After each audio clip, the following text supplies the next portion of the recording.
Good morning, folks. My name is Dave Calnan. I'm with French and Perello Associates. We're a multidisciplinary engineering and environmental services firm serving the region. Our local office in Camden, you might know the head of it, Matt Kearney. Some of you probably have worked with him in the past. But we have other offices in New Jersey, Pennsylvania, and Georgia, and a post office box in New York City, as you have to have. If you could please, now that I've asked everybody to sit down, please stand up and we'll do a flag salute. As soon as I know where the flag is. Oh.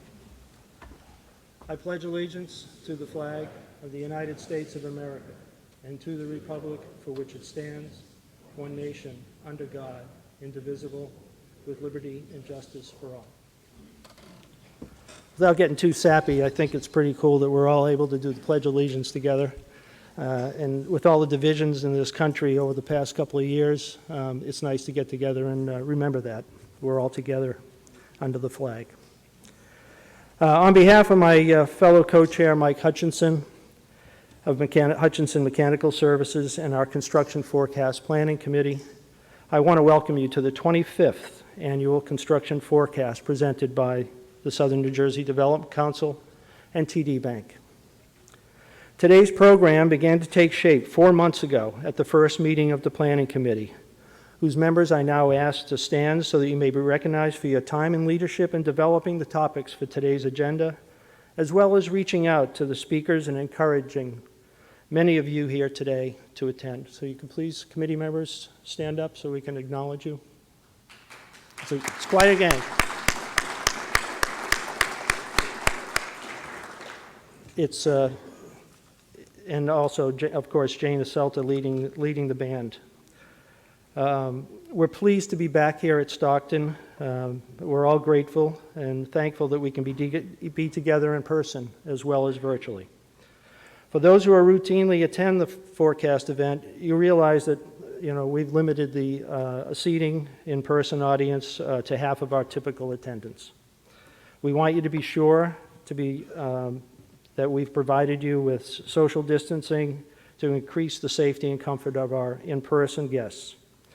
To our virtual attendees, we welcome you to our program being streamed live, facilitated by Stockton University's incredible ITES production services team and streaming platform. All of the guests today will receive an email with a link to view the digital program book, which includes a list of today's attendees and their contact email, as well as the visual presentations you're about to see.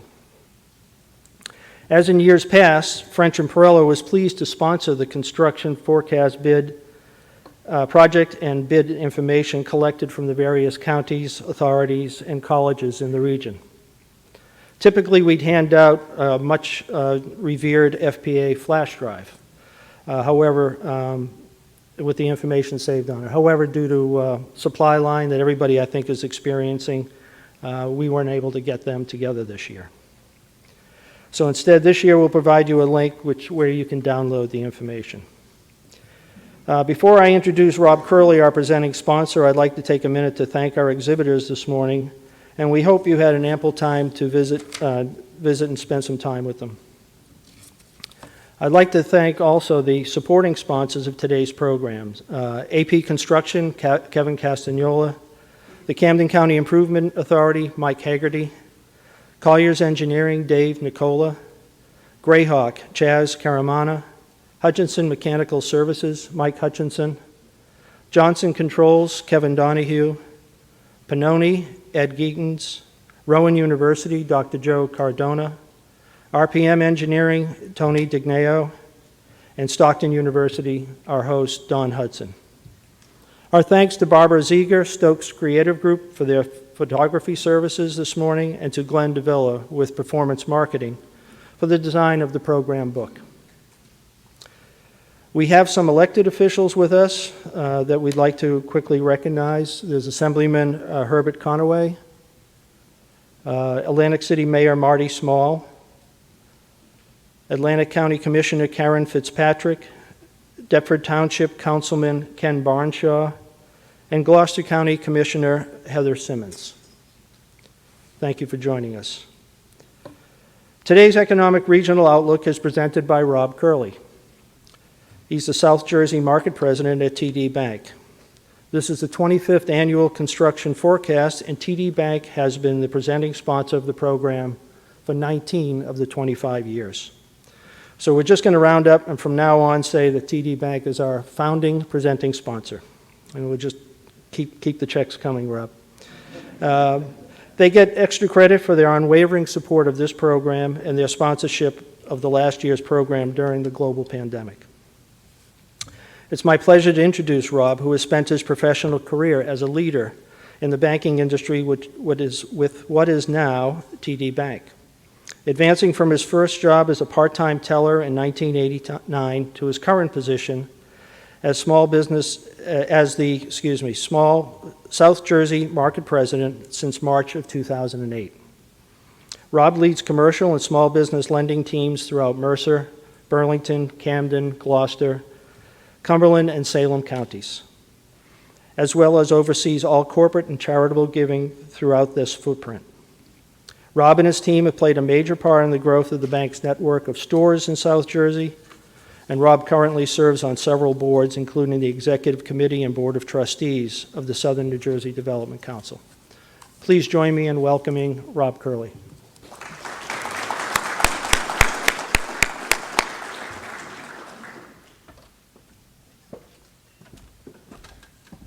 Thank you. Good morning, everybody.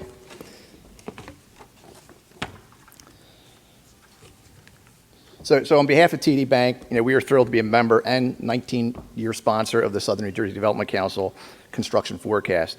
And we would like to thank Marlene and Jana Celta and their entire team for organizing this great event every year. And how exciting to be here in person. It's nice to see everybody in 3D. I can't mute myself, turn my camera off, but I'm really happy to be here in person. It was a crazy year, and I'm sure we're all glad it's not completely over yet, but it's definitely winding down. So in my role as South Jersey Coastal Market President, I do oversee all commercial, real estate, and small business lending from Monmouth County south. This past year, I picked up the territory of Monmouth, Ocean, Atlantic, and Cape May counties as well. So my team of 4 regional vice presidents, Greg Carlisle, Chantel Capadicasa, Dave Nielsen, and Mike Schrader, and 36 relationship managers, 4 or 5 of them are here today. We're committed to helping businesses in New Jersey obtain the financing and banking services that they need to grow and thrive.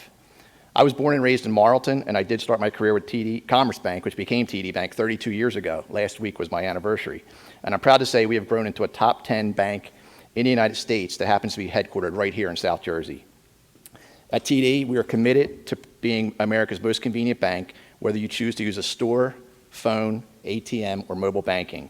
We're a full-service financial institution with more than 9.5 million customers, 25,000 employees, and 1,220 stores from Maine to Florida. Our decentralized business model differentiates us from our peers as we deliver the power of a global financial services company with local leadership that is committed to providing legendary service, community support, and local decision-making, just like your hometown community bank. TD Bank maintains its headquarters in Cherry Hill. We have 239 stores throughout New Jersey, and just under 8,000 of our 25,000 employees are here in our state. As in addition to our corporate headquarters, you will also find our 24/7 live customer call center in Mount Laurel, as well as TD University and a lot of back office support. So over the years, TD Bank has been recognized for a variety of awards that we are very proud of. Some of the recent ones include Best National Bank and Best Bank for Retirees by Kiplinger, #1 SBA lender in New Jersey, as well as #1 for our entire East Coast footprint. TD Auto Finance was ranked #1 in dealer satisfaction by J.D. Power. And we have won numerous diversity and inclusion awards, such as Forbes Best Employers for Diversity in the U.S. in 2020, as well as many others. So as the South Jersey Coastal Market President, I also sit on the board of the TD Charitable Foundation, which is our charitable giving arm at TD Bank. Our foundation's area of focus are financial security, a vibrant planet, connected communities, and better health. And I'm proud to say we awarded over $3.5 million in foundation grants last year, just in New Jersey alone. And in addition to that $3.5 million, we spent an additional $500,000 sponsoring many virtual events last year. And our employees have volunteered over 5,600 hours over the last 12 months to local nonprofits here in New Jersey as we battled through COVID-19. So today, I will provide a high-level overview of how TD views the economy in New Jersey. But before I do, I would be remiss if I didn't touch on some of the many COVID recovery programs that are available, as they certainly were front and center of what all of our bankers have spent a lot of time on the past 14 months. So when I look back at the spring of 2020, the US SBA rolled out the Paycheck Protection Program. This program wasn't perfect, but the speed in which it was developed and the decision to use banks to distribute these funds quickly was a real lifeline for many, many businesses. This was followed by PPP2 this past spring, which ended on May 31st. PPP2 was a little more targeted to the hardest hit industries, but nonetheless, PPP was clearly the most popular business stimulus program during the pandemic. At TD, we provided nearly 90,000 PPP loans totaling $10 billion in the first round, and we did another 47,000 loans totaling $3.7 billion in round two. Our goal was to make sure every eligible business customer who applied received one, and many business owners have told us they would not have survived last year without it. The SBA Economic Injury Disaster Loans was another popular program for small business owners and qualified agricultural businesses. This program, also known as EIDL, provided low-interest loans with payback terms up to 30 years. This, too, was a very popular program. The SBA Restaurant Revitalization Fund was approved last year and is available now. And I've seen millions of dollars being pumped into our local restaurant community just over the past 2 weeks. The program provides funding to help restaurants and other eligible businesses with grants that are equal to their pandemic-related revenue loss up to $10 million per business and no more than $5 million per physical location. Recipients are not required to repay these loans as long as funds are used for eligible purposes between now and March of 2023. The Shuttered Venue Operators Grant Program is also available now. This program includes over $16 billion in grants to shuttered venues to be administered by the SBA's Office of Disaster Assistance, and eligible applicants may qualify for grants equal to 45% of their gross earned revenue, with the maximum amount for any single award of up to $10 million. Locally, the New Jersey Economic Development Authority is also providing several COVID relief programs, the most recent of which is the Small Business Emergency Assistance Grant Program, which provides grants up to $20,000 to small and medium-sized businesses and nonprofits that have been negatively impacted by COVID-19. Applications are being accepted through the end of this month, and then that will be followed by a COVID relief loan program that is in the works.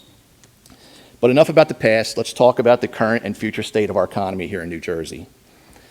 Economic activity slowed in our state toward the end of last year as the third wave of COVID-19 hit. The health emergency turned a positive corner earlier this year as new cases trended down, and nonetheless, the virus spread is near the same level that it was last spring during the height of the first COVID-19 wave. Fortunately, however, hospitalizations and deaths are well below what we experienced last April, which allowed for recent easing of some restrictions. This is further helped as New Jersey is slightly ahead of the rest of the country in vaccinations. Indoor and outdoor gatherings limits doubled in mid-March, and the number of close contact establishments such as bars, restaurants, gyms, and casinos were allowed to operate at an increased capacity of 50%. These consumer-related industries were further benefited as restrictions were completely lifted just before Memorial Day. This is exciting news for the Jersey Shore, and the latest stimulus package will provide an added boost as it channels more money into consumers' pockets through the summer. In the meantime, the booming housing market has more room to run. Home sales shot higher for the second half of 2020, buoyed by low mortgage interest rates and an inflow of residents from New York City and to some extent Philadelphia. Strong home buying activity ate into inventory and bid up prices. Recently, home price growth in New Jersey surged past the U.S. average for the first time since the housing crash over 10 years ago. With inventories down 44% at the start of this year and the labor market poised to continue healing, home building should remain elevated this year. Health-related industries and logistics will similarly add to growth. A close concentration of pharmaceutical companies here in New Jersey has meant that New Jersey has picked up due to the fight against COVID-19. Examples include firms like Becton Dickinson in the diagnostic space, or Merck, which will produce the single-shot vaccine of Johnson & Johnson, yet another New Jersey-based firm. A combination of stronger global growth prospects and an increase in online shopping bodes well for the state's expansive logistics industry. The aid that the latest federal stimulus package will deliver to state and local governments will also help. The state's fiscal position is much better than initially feared, even before the latest stimulus package was passed, thanks to better than expected tax revenues during the pandemic. In this vein, a recently proposed state budget aims to raise spending by nearly 9%. The budget includes no new taxes, but will provide $500 rebates to families and fully fund the state pension program for the first time since 1996. Ultimately, the windfall from the latest $10.2 billion stimulus package that New Jersey received will make it easier for governments to achieve growth-friendly objectives. All things considered, the New Jersey economy is projected to expand at a solid clip of 5.6% this year and 4.2% next year. So let's dig a little deeper into some of these things. So when it comes to health metrics, which have been a big driver of what is happening with our economy due to various levels of restrictions, the spread of new COVID-19 cases in New Jersey has fallen below that of the U.S. New cases per 100,000 people have averaged 4.7 recently compared to 7.3 for the rest of the nation. This is a massive improvement from the start of the year. New Jersey also makes the top 10 list of most vaccinated states, with 60% of the population having already received at least one vaccine dose at the end of May 2021. This is notably higher than the U.S. tally of 50%. In light of improving health metrics and the fact that a large share of the population has already been vaccinated, New Jersey lifted the statewide mask mandate and has been taking additional steps toward full reopening. On June 4th, all indoor gathering limits and a 30% capacity limit on indoor stadiums was lifted. The removal of these restrictions will be especially beneficial to some pockets of our state that lean heavily toward the leisure and hospitality industry. Atlantic City is a prime example. Unlike this time last year, Atlantic City casinos are open and ready for business as we head into the summer, and we should all be very supportive to help revive Atlantic City. When it comes to the labor markets, the level of employment in New Jersey is still some 7.8% from the pre-crisis period. This is slightly worse than the national average, but broadly in line with many other Northeast neighbors, which were harder hit by COVID-19 early on. Not surprisingly, New Jersey's leisure and hospitality industry is still worse off than the rest of the U.S. from a labor perspective, but the recent lift on restrictions earlier this month means that we should begin to see a significant and rapid improvement in this sector, which will obviously lead to an overall improvement in New Jersey's current unemployment rate of 7.5% compared to the nation of 6.1%. The biggest challenge we face right now is competition with unemployment benefits, which include a $300 per week bonus through September 30th, and it keeps people from wanting to enter the workforce. This is a big problem for many New Jersey businesses, and we should press our governor and legislators to cancel this extra stimulus so people can get back to work and our business owners can staff their businesses appropriately. When it comes to the housing market, New Jersey has finally shown a significant rebound from the last economic crisis of 2008-2009. Home price growth in our state has accelerated to double-digit territory. And in March, New Jersey home prices were up 12% year over year, whereas they were up 11% across the rest of the U.S. On a month-to-month basis, New Jersey home price growth has cooled a bit from its rapid pace at the start of the year, but it still remains strong.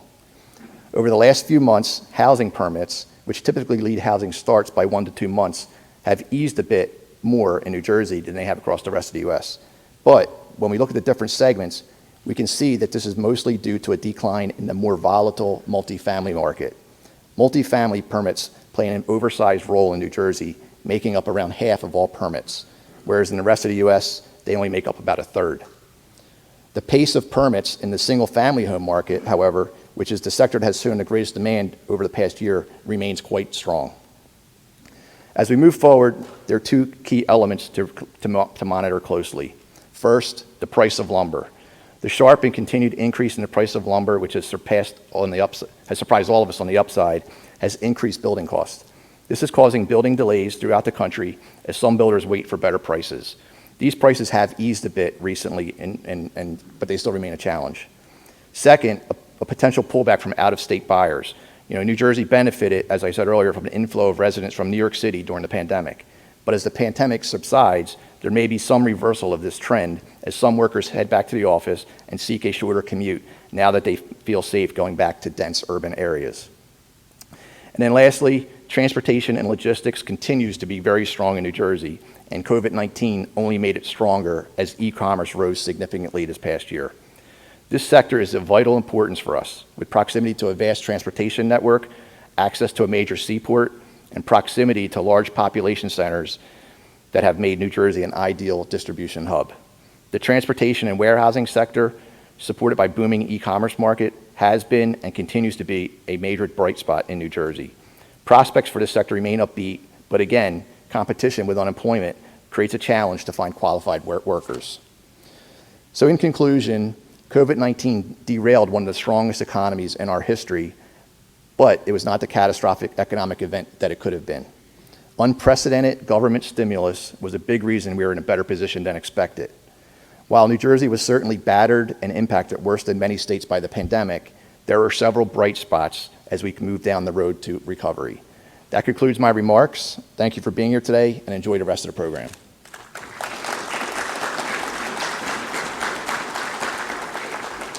I'm Ed Hutchinson from Hutchinson Mechanical Services, or was from Hutchinson Mechanical Services. But I'm still here in spirit, and it's we recently sold the business, but our team is strong and stronger than ever. We're one of the leading mechanical and energy services companies, in the region. I'm still around, which is a good thing. I'm also past chairman of this wonderful organization. Proud to be past chairman of this wonderful organization, and I'm here to lead our first panel. I might add that it's great to be back here. I was actually went to school here, and it was many, many moons ago. I hate to even think it was over 40 years ago. But I mean, I have a lot of fond memories. A lot of great things happened here, and I would like to, I would contend that this may have been one of the precursors to the cannabis industry in New Jersey back in the day. This morning's panel presentation, Saving Money, Do You Have the Energy for It? We are pleased to present information on the rebate and incentive programs to support new construction and retrofitting projects making the clean energy transition. As we'll hear, the state will soon transition some of these energy efficiency programs to the utilities and retain some programs, including electric vehicle adoption incentive programs. This is a huge, huge move for the BPU. It's a huge move for New Jersey, and it's a huge move for the utility companies. I'm sure it will be a little challenging, but I'm sure also that in the end, people will see the benefit of this initiative. And today we have a great panel here to talk about that, to take some of the rough edges off of what this may look like. We will obviously have some questions, hopefully. But let's get right to it, and let me introduce our panel. Allow me to invite our speakers to take their seats on the stage. Mary Beth Brenner, Associate Vice President with TRC Energy Services. Pete Druckenmiller, Program Manager with South Jersey Gas. Kathleen Lewis, Manager of E-Mobility Programs for the Office of Clean Energy at the New Jersey Board of Public Utilities. Let's welcome them all up here. Big hand. Okay.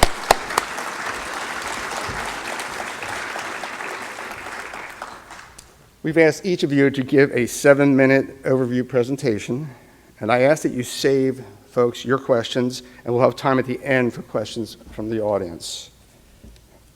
Presentation number 1, Mary Beth Brenner, TRC Services. Mary Beth is an Associate Vice President of TRC Energy Services. Mary Beth is responsible for the implementation of the New Jersey Clean Energy Program delivered directly by TRC and their partners. This includes a full suite of commercial and industrial programs, QA, QC, as well as residential solar outreach. Prior to joining TRC in 2014, Mary Beth served as Chief of Staff of the New Jersey Board of Public Utilities. She spent over 20 years at the New Jersey Department of Environmental Protection in a variety of roles, including Director of the Office of Constituent Relations, Manager of the Innovative Technology Office, and the Program Development Coordinator in the Division of Solid Waste Management and Recycling. It's my pleasure to introduce Mary Beth. And Mary Beth, you have the floor. Okay, thank you, and good morning. Really nice to be here. This is my first in-person event in over a year, so a couple of us were chatting. It was hard to remember how to put on work clothes. So it's very nice to be here, and thanks, Ed, and thanks, Jane, for inviting us. As Ed mentioned, I'm here on behalf of the New Jersey Clean Energy Program, and as was teed up earlier, there's a lot happening within the clean energy space, and I'm here to kind of give you an update on what's going on and what's happening in the future, And Kathleen Lewis is here from the BPU will also be talking about one of their key programs. So let's see. So we've heard, probably all of you have heard about the transition. The energy efficiency programs are transitioning to the utilities, as Ed mentioned, and this whole process is part of a larger energy initiative in New Jersey that was started by the Clean Energy Act of 2018. That act was pretty extensive, affecting many, many aspects of the energy infrastructure or the energy space in New Jersey. I'm going to focus on the energy efficiency programs, though I'm sure many of you that are familiar with the law understand that it has some much more far-reaching impacts. The law did put several goals imposed upon the state and the utilities to achieve energy reductions. And I'm not going to read all the details on the slides, but there's a 2% energy savings goal that now the electric utilities must meet, and a 0.75% annual energy reduction goal that the gas companies must meet. And in order for them to do that, they are now going to be taking back or taking over many of the energy efficiency programs that are currently run by the State Board of Public Utilities through the New Jersey Clean Energy Program. This chart just sort of outlines the aggressive goals that are outlined in the law. And so we're just approaching year one, and year one will really be a ramp-up year where everyone sort of settles in to this new delivery mechanism and all of the infrastructure behind the new system is put in place. And then the goals will ramp up over the next 5 years. How did we get here after the law was passed? The BPU sponsored a whole series of stakeholder meetings and workshops to get input from the utilities and from many of the stakeholders who have been involved with the clean energy programs. And as I'm sure many of you know, it's a huge industry in New Jersey. We have thousands of trade allies who participate in the program, thousands of customers, residential and commercial, and they all had opportunities to provide input. So there was a series of stakeholder meetings throughout 2019 and into 2020. The BPU reviewed all of those, and then they took action via a board order that was just about a year ago. The board order was in June of last year that outlined the process for this transition and how implementation of their energy efficiency and peak demand reduction programs are going to take place. So before I go into that, just a quick snapshot for folks who aren't as familiar with what the portfolio is for the clean energy program is there's a series of, we have them in these pillars. There's renewable energy components, offshore wind, solar, community solar. There's specialized energy programs. There's energy efficiency programs for commercial and industrial. There's energy efficiency programs for residential customers, and there's distributed energy resources. And I know Kathleen is going to talk a little bit about that as it relates to electric vehicles. The two bars that I've highlighted here are the commercial and residential programs. Those are the ones that are now in part transitioning to the utilities effective July 1st. So you can see here the suite of offerings that the state currently has: benchmarking, local government energy audits, prescriptive measures both in businesses and homes, things like lighting and HVAC. We have a small business direct install program and also comprehensive programs for large customers. On the homeowner side, same thing, appliance rebates, appliance recycling, prescriptive incentives, as well as comprehensive incentives for new home construction as well as existing homes. So moving forward, many of these programs are going to be transitioning to the utilities. The key dates I'll get to in a moment, but most of this transition is going to be effective July 1st, so we're getting really close. The transition is divided up in, I guess the easiest way to identify it is that the BPU is going to retain those programs that pertain to new construction. And the existing buildings programs are going to be moving over to the utilities. So the BPU is going to continue to run new construction programs for the commercial and industrial customers as well as residential. They're also going to continue to run the large energy user program, which is a program designed to help the largest energy users in the state who are spending several $millions a year on energy implement energy efficient comprehensive projects on their properties. The BPU is also going to retain the Local Government Energy Audit Program, which is a free audit program for schools, municipalities, and nonprofits. And that program is really designed to get customers in the door to understand how their buildings, how their campuses use energy, and then recommend energy efficiency programs that can help them save money and save energy. And finally, the state is going to retain the Energy Savings Improvement Program. So this slide illustrates the programs that are going to be moving to the utilities. And as I mentioned before, these really represent those programs that were on the prior slide that impact existing buildings. So this includes residential existing buildings, commercial, industrial, government sector. It also includes products, so replacing lighting, appliances, HVAC, those sorts of programs are all transitioning to the utilities. There's also some new programs that the utilities will be running for, specifically for multifamily. They'll be doing quick home energy checkups, and they'll also be offering more financing. So in many cases, this transition to the utility-run programs is going to give customers more options.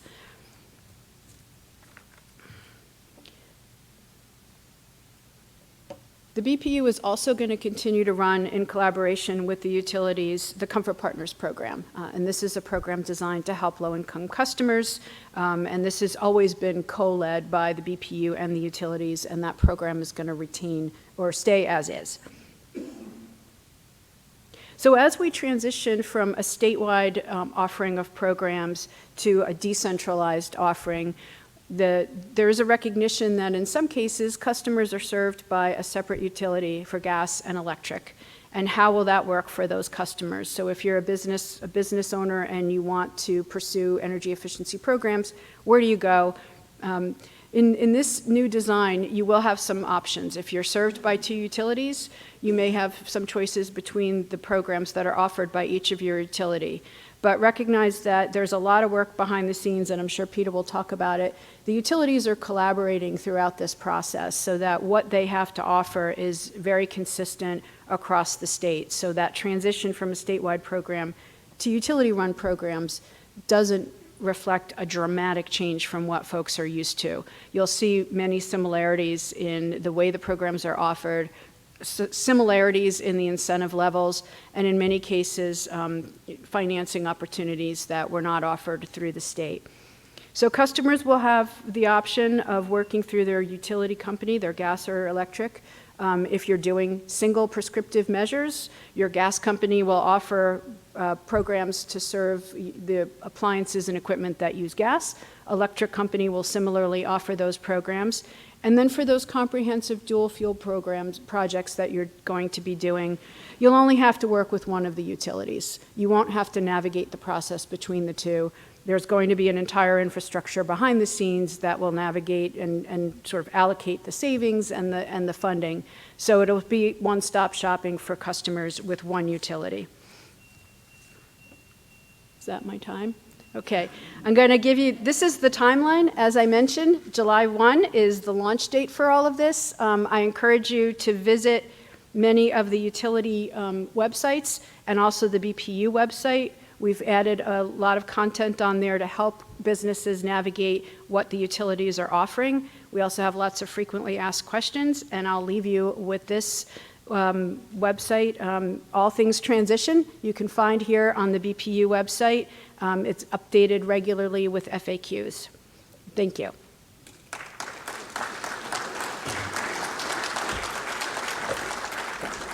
Thank you, Mary Beth. Stand by. It's going to be interesting. Will we be on a Class 5 river or a Class 1 river? Thanks. Presentation number 2, Pete Druckenmiller, Program Manager, South Jersey Gas, great partner of this organization for years and years and years throughout the South Jersey Gas and South Jersey Industries. We appreciate that. As Program Manager of Energy Efficiency for South Jersey Gas, Pete is responsible for managing the entire efficiency suite of programs for South Jersey Gas. He has over 15 years in the natural gas sector, with most notable roles working in energy efficiency program implementation. Pete has a bachelor's degree in economics from UScience College. And I give you Pete Druckmiller. Peter, you have the floor. Great, thank you. Could you hand me the clicker? Sure.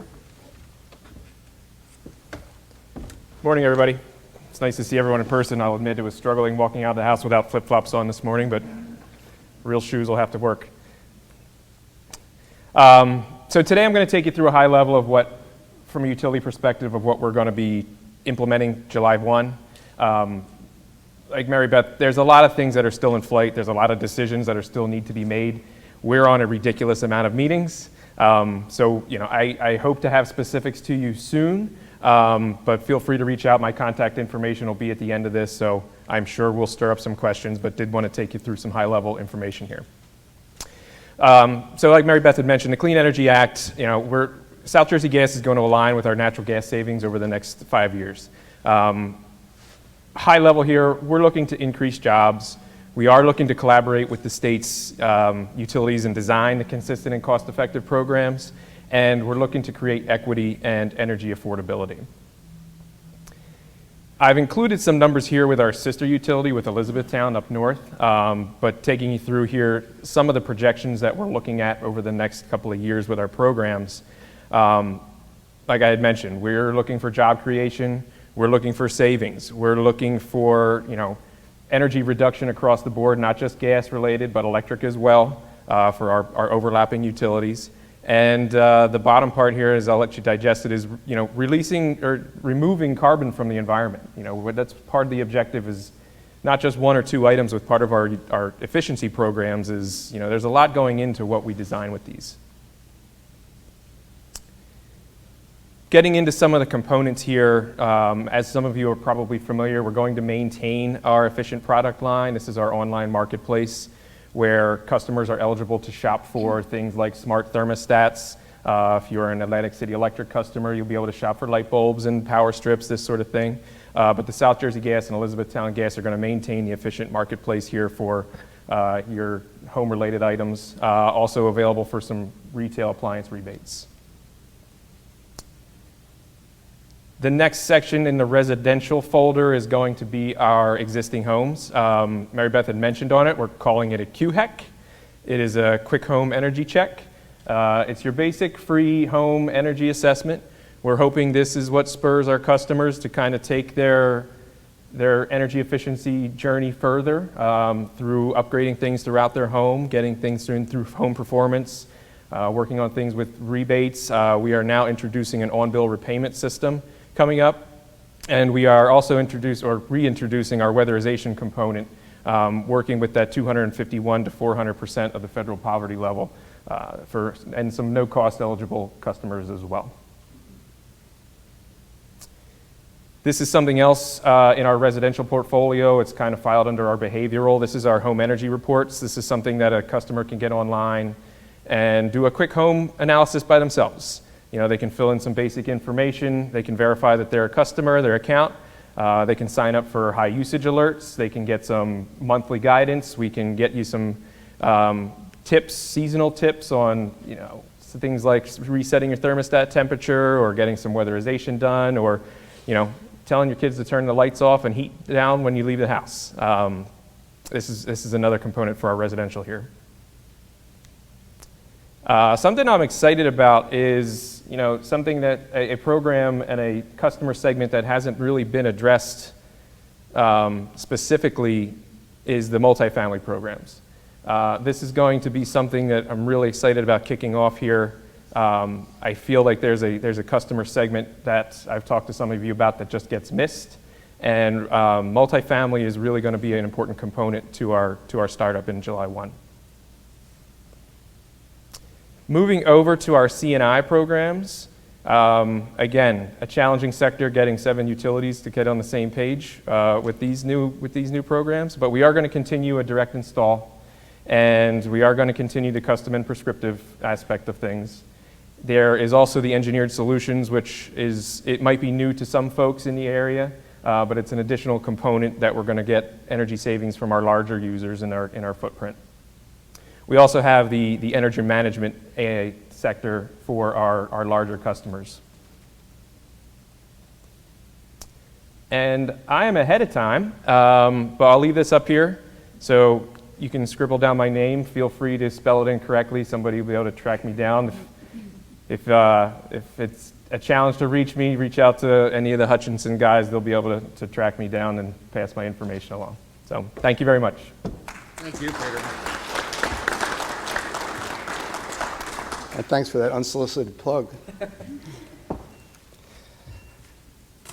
Great stuff. Presentation number 3, Kathleen Lewis, Program Manager, New Jersey Board of Public Utilities. Kathleen serves as Manager of E-Mobility Programs for the Office of Clean Energy at the New Jersey Board of Public Utilities. In this role, Kathleen oversees all EV-related programs at the BPU, including Charge Up New Jersey EV Incentive Program. You're starting to see an overall theme here with the incentives. The BPU, they give away money. You know, and they give away serious money, and they're going to give away even more money. So that's why you want to stay on top of all this stuff. Kathleen utilized her experience in the transportation and charging driver behavior to increase EV adoption in all sectors. Prior to joining the BPU, Kathleen created and implemented policies that invested in infrastructure, encouraged safe, sustainable, and multimodal transportation, and invested in economic development. Kathleen is a graduate of Douglas College, Rutgers University. Kathleen, we welcome you to the stage. Thank you. You good? Happy to be here. Yeah. All right. So we'll start here. There's a lot of very aggressive, I've often heard them described as audacious goals that we have here in the state of New Jersey for moving towards EV adoption. First and foremost, we have a goal of by December of 2025, we need to have 330,000 light-duty electric vehicles on the roads. So quick show of hands, how many of you drive an electric vehicle today? All right, I'm going to need more of you than just this one very forward-thinking gentleman over here. And we're going to have some programs to help convince you that that's a good idea. We need to have at least 2 million registered light-duty EVs by December of 2035. Now, this is going to be helped a little bit by all of the manufacturers. We've got several manufacturers that are telling us that they will move to all EV by 2030 or 2035, so you're not really going to have many options other than electric vehicle over the next 10 years, past that 10-year point. That will help us, but we need to do a lot before we get there.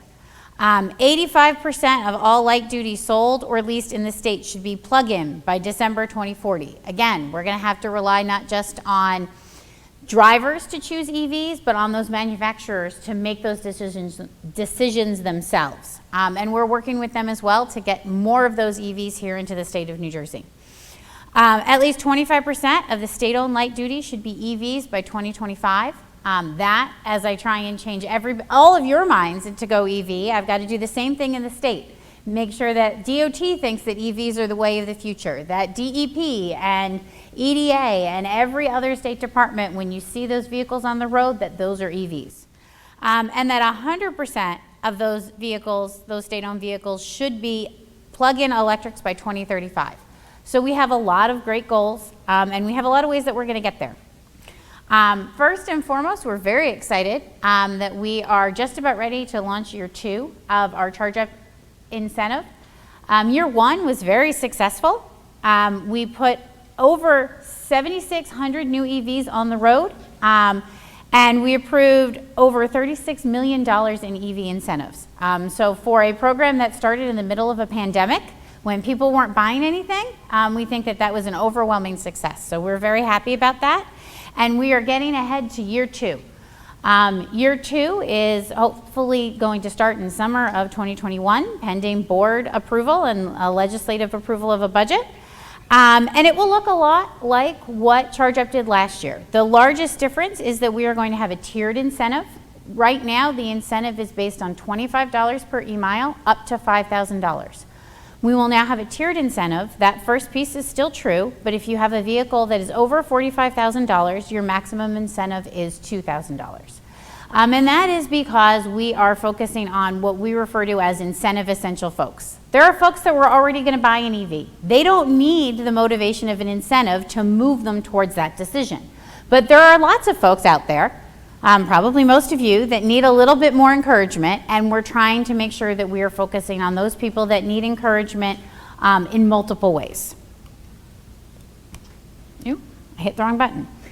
Along with those EV goals, we have our charging goals. And those, again, are very important. And I think that for folks that are in business anywhere in New Jersey are going to be very important, because they will not only drive adoption by addressing range anxiety, so you will feel comfortable knowing you have someplace to charge, but also they're going to be a whole new business model for folks to look at as you try and get people back in your doors, right? For most of us, including myself, this is the first time I have been in a public space with 150 people in a very long time. We're going to have to convince people to do that again. Charging can be part of that. In the state of New Jersey, we have goals for 2025 of 400 DC fast chargers, 1,000 level 2 chargers. 15% of all multifamily residential properties should have EVSEs by 2025. So there's a whole new model coming out there. And so we have started to work with the utilities to create programs to incentivize publicly accessible light duty charging. And what we have done is we have minimum filing requirements that the board passed in September of 2020. We have 2 utilities that have already filed and have approved programs that should be launching shortly. We have 2 more filings that we are looking at right now that we are looking at to make sure that they conform with those minimum filing requirements. First and foremost is that the utilities are paying for the make-ready portion of publicly accessible charging. So not the charger itself, but all of the work that goes up to it. And if anyone has tried to install a charger, that's actually a bigger portion and a more significant cost for most folks. So the utilities will be working on those incentives.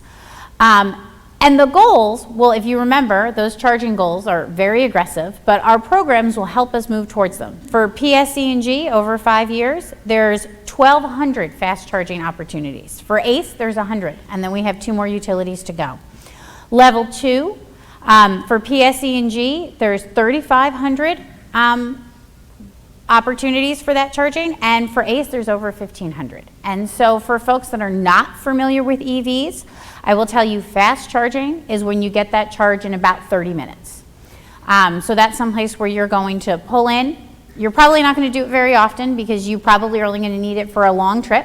You're going to pull in, you're going to get your cup of coffee, you're going to get some lunch, maybe you're going to browse a shop, and then you're going to get your charge. Level 2 is going to take several hours. It's usually what you do in your home overnight, or if you're in a workplace, you may be pulling in to charge while you're at work, or you maybe just be pulling in to top off while you have a meeting, just to make sure you can get that extra time. And we also have our Clean Fleet program, which we are very excited. We had a pilot program over the last year, and we are hopeful that it's currently in the compliance filing for year 2. First and foremost, if you are a municipality, if you are a state college or university, the first thing is that you can purchase an EV on state contract. That makes it a lot easier. And the second thing is that we have incentives for government to purchase those vehicles as well. And I'm just under 10 seconds. Here's my information if you need to contact me. I'm sure we'll have lots more information as we move forward. Great.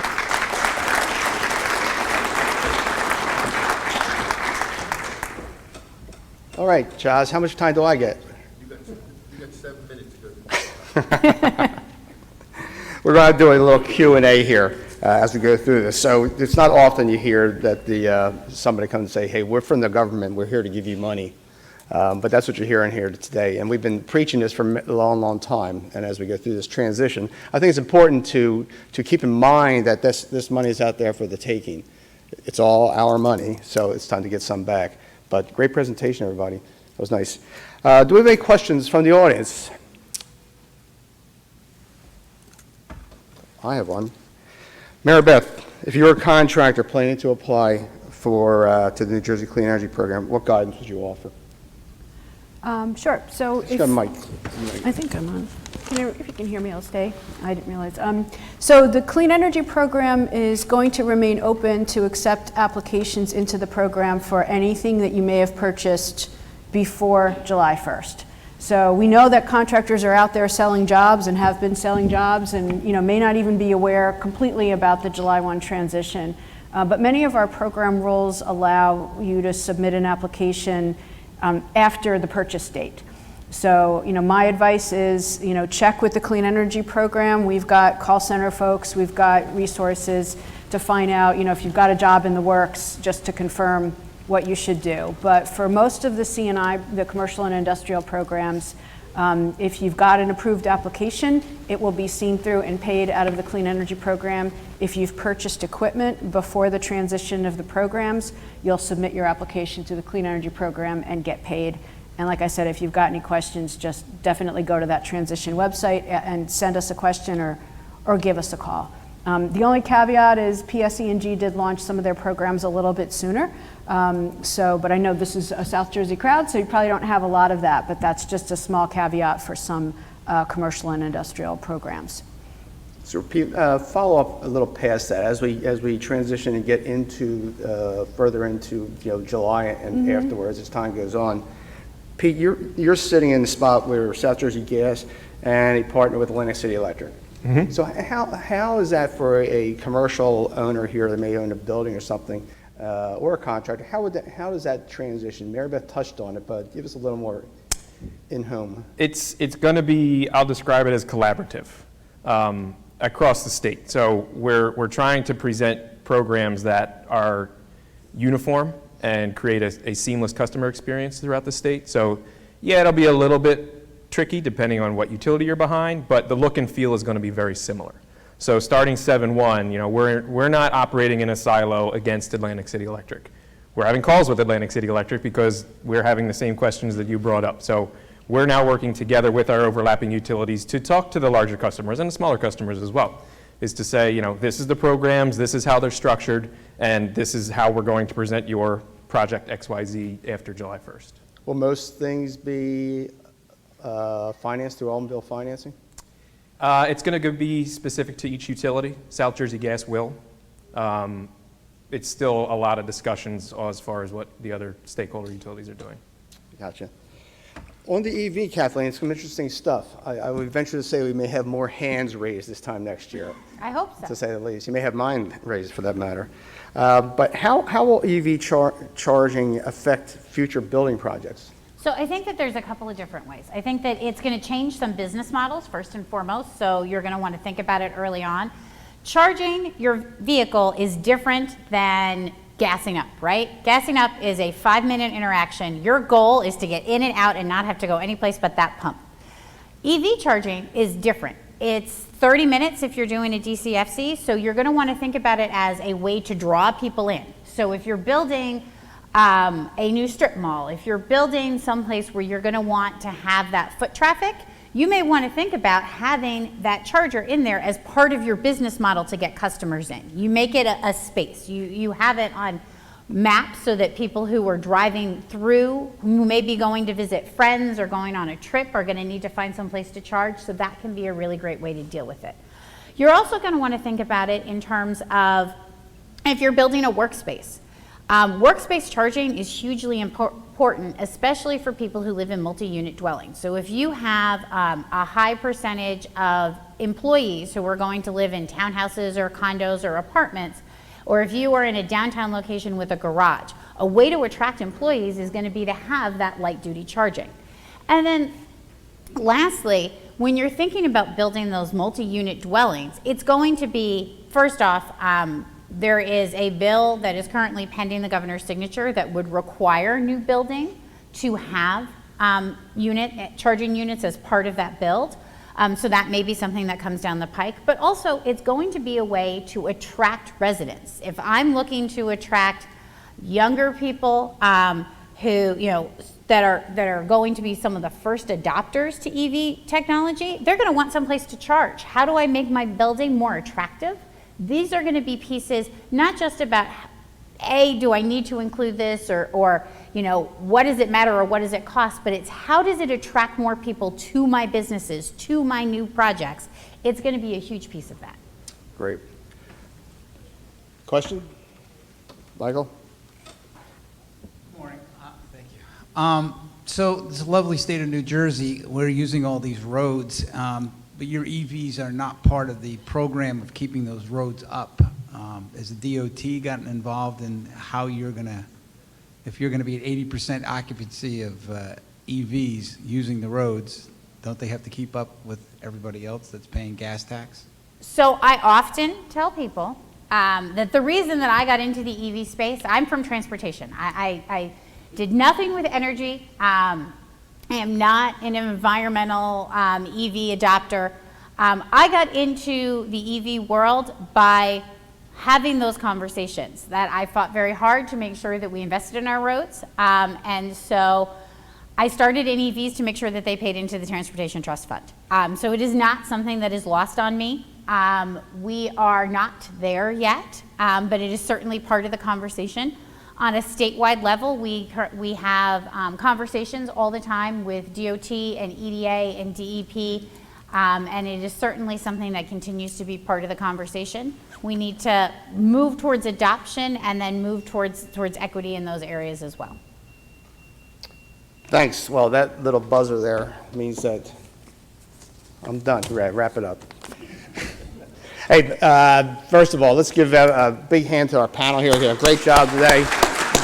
Super stuff. I also think, I think it's pretty telling that this organization, this is all hot off the press stuff here, and I think it's really telling that the Development Council here has the forethought to get this out into the public as quick as possible and being out front about all this information. So it's great for all you folks to be here. It's great to see everybody, and we'll get ready for our next panel. Thanks. Good morning, everyone. So this next panel is titled Coming Attractions, and my name is Kevin Castagnola. I'm with AP Construction, and as supporting sponsor and member of the Construction Forecast Planning Committee, it is my pleasure to introduce our speakers invited to showcase economic development trends and projects. So our first speaker is Business as Usual, and that'll be presented by Jerry Velasquez, who is President and CEO of the Authority, where he leads development and redevelopment initiatives, as well as aspects of its landfill operations. Jerry is responsible for the organization's financial management, project coordination, personnel daily operations, and oversight, as well as leads the overall economic development strategy for Cumberland County. Cumberland County has several projects, and Jerry is here, returns again this year, to provide us with an update. With that, I'll turn over the mic to Jerry to come up and give us an update on what's going on in Cumberland County. Thank you, Jerry.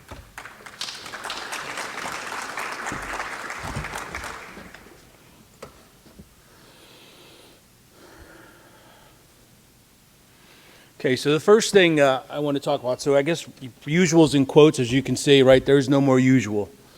Chips for cars, parts for compactors, furniture, steel, you name it, nothing is arriving on time or as you'd like it. So from a business perspective, from trying to implement projects perspective, it's a disaster. We have a project in Salem we're working on. Steel was supposed to be here in October. Now it might arrive in April, so we can't start construction. From a landfill perspective, I have compactors that can't run because I have DEF issues and we can't find a radiator that's supposed to come from wherever. So as you think about work and as you think about projects in the future, certainly there is no such thing as business as usual. The rebrand, I wanted to talk about that. We're getting a lot of flack in Cumberland County. What, are you not part of the county anymore? You don't want to be associated with Cumberland. It's really a rebranding. We're doing work in other counties, working with other counties, and the real reason we did it is we are the economic arm of the county, and folks are coming to us. And our original logo included the county seal. We have folks coming in from out of the country, not understanding government in New Jersey, and right, people watch the news and watch all the television shows about how we do business in New Jersey, and folks were getting nervous about who they had to see and who they had to talk to, and do I have to talk to the mayor, do I have to talk to the senator, do I have to talk to this person or that person, and we wanted to get away from the public connotation. So now we don't have to deal with the public seal. Folks come to us and simply have a conversation about their business. So that's the real reason, not because we're not part of Cumberland, not because we don't want to be associated with Cumberland. Projects we're working on, lots happening, so nothing really stopped for us. The landfill continued to operate, facilities continued to operate. Everything was business, not as usual, but quite frankly, usual in quotes. Disinfecting facilities weekly, daily. Someone had COVID, we ran off to essentially disinfect the building. So projects that are happening right now are, this one in particular is the Violent Fire Department. So for those of you who are not aware, the authority actually acts as the owner and developer for projects for our municipalities and other counties. So we build the building, we oversee construction, we own it, and we lease it back to the municipalities or other public entities. So in this one, it'll be a 34,000, almost 35,000 square foot facility to be located in Vineland. There'll be 2 phases to this. There's a demolition of an existing building and then construction of this facility. And we're waiting to determine exactly when we're going to go out to bid, whether we're going to use precast or steel, what the building is going to look like. So all those things are ongoing. We expect this to be out officially sometime around October, November of this year for a bid, and look to start construction sometime in March of next year. It's a dual project. It's the fire station and public works, same scenario with the city of Vineland. They have an existing site, existing building, as you can see, sort of old, kind of old. They're going to upgrade that, update that, so we'll be responsible for that as well. Same time frame for construction on that one. The Bridgeton Fire Station, this is a building that's been actually vacant. I came to the authority in 2013. It was vacant at the time.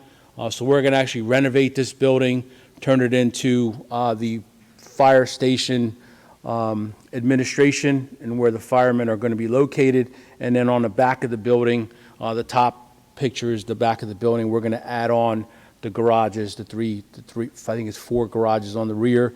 So this will be the new location. The city was happy about this. We were essentially creating a new fire station and taking care of a local public eyesore in the middle of the downtown. Directly across the street from this building is City Hall.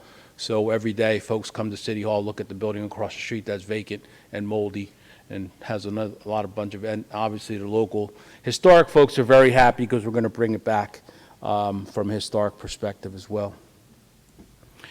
Solar projects. So we are working with the developer. Intersect Energy was selected. We've figured out a way to essentially sell behind the meter electric to any public entity, school district. We're selling the electric at the end of the day for about 6 cents a kilowatt, which is a significant savings. Our county is currently utilizing a co-op. We're paying about 9 cents under our structure.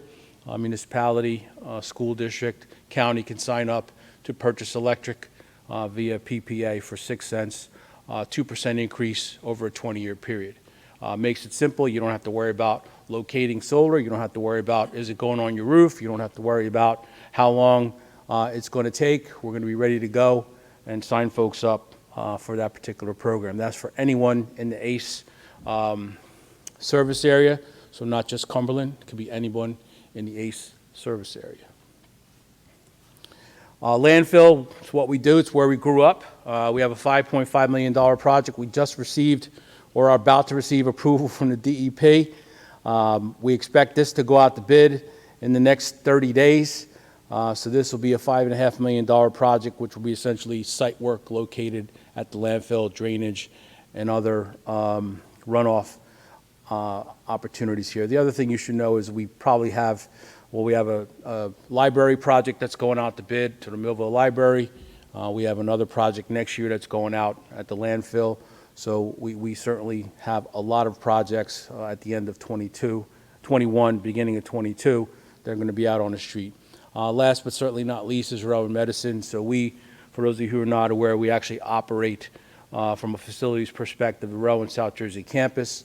We'll be building on behalf of for the county and the college and Rowan University a Rowan Medicine building that will be similar to the one that was built at the Gloucester County campus. It will be for behavioral health and pain management. So that's going to go out as well. Same time, November, December. Hope to start construction in March. So Cumberland, lots going on. Make sure you get a hold of us. All of our bids are online on our website. You can access them very easily. And we look forward to working with all of you as we get through, sorry, Preet, as we get through the projects that we're working on. So thank you very much.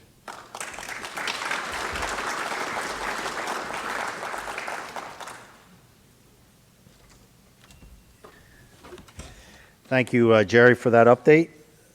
So our next speaker is going to speak about the Morristown Mall redevelopment, and that is Joe Aristone, who is Executive Vice President for PREET, where he oversees the leasing function for the company's portfolio of malls, accounting for over $290 million in annual revenue. Joe is an industry expert responsible for curating and managing top-performing transactional team that consistently outperforms peer groups and has led the market in asset transformation and anchor repurposing. As a senior officer of the company and member of the senior operating committee, Joe participates in executing on the company's strategic direction. So with that, I'd like to bring up Joe to bring us up to date on the Morristown Mall.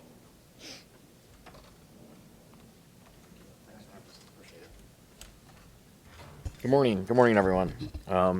So, lately when I tell people what I do and they say I'm working the mall business, they say, do you need a hug? Are you looking for a job? But I'm here to tell you that the news of the death of retail is, grossly overstated.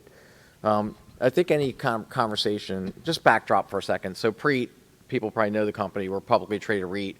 We operate in about a dozen states, principally on the eastern seaboard, but we're heavily entrenched in South Jersey. Many of you probably know some of our projects like Cherry Hill Mall. I'm going to talk today about Morristown Mall. We also own Cumberland Mall as well. And we have deep roots in this community, and it's been a very important part of our strategy as far as an ongoing business. So any conversation about the retail industry has to start with the impact of COVID.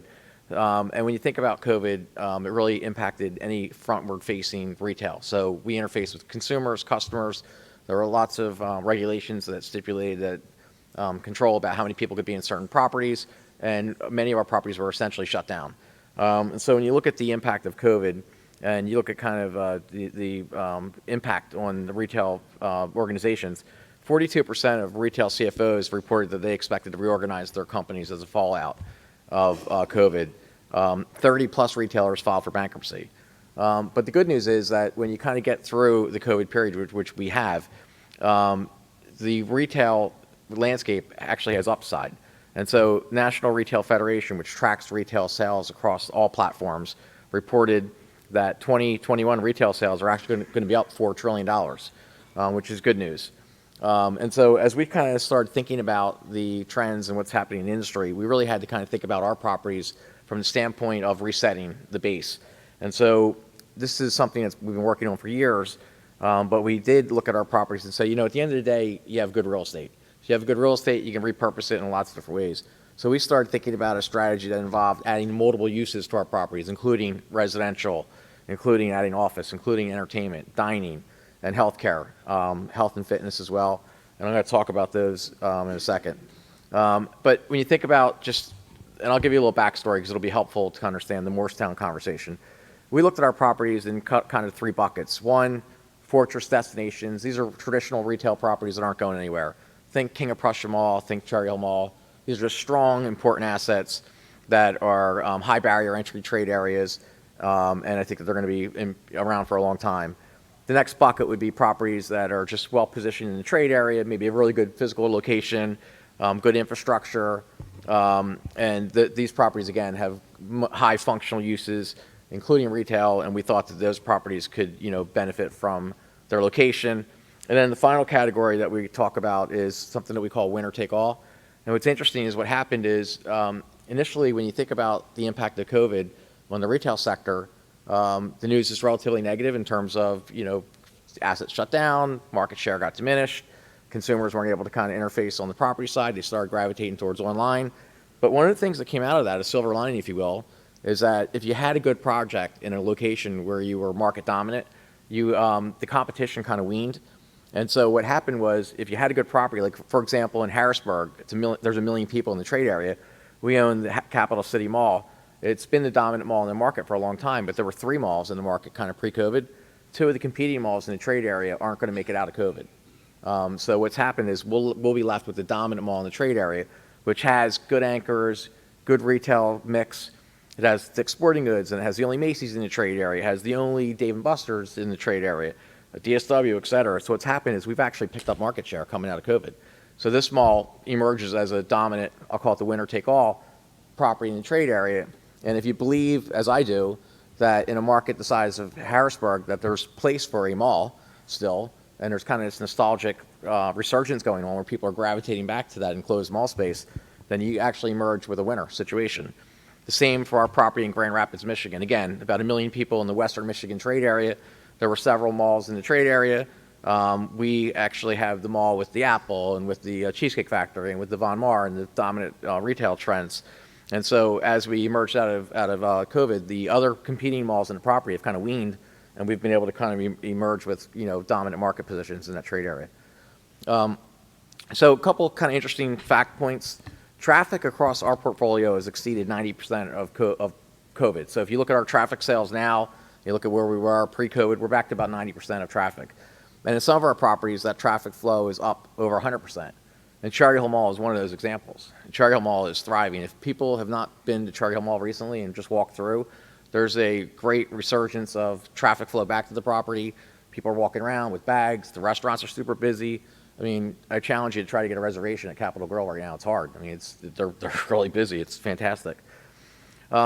So as I mentioned earlier, one of the things that we kind of thought about was how to take these assets and kind of modify them so that we could add other uses to the property.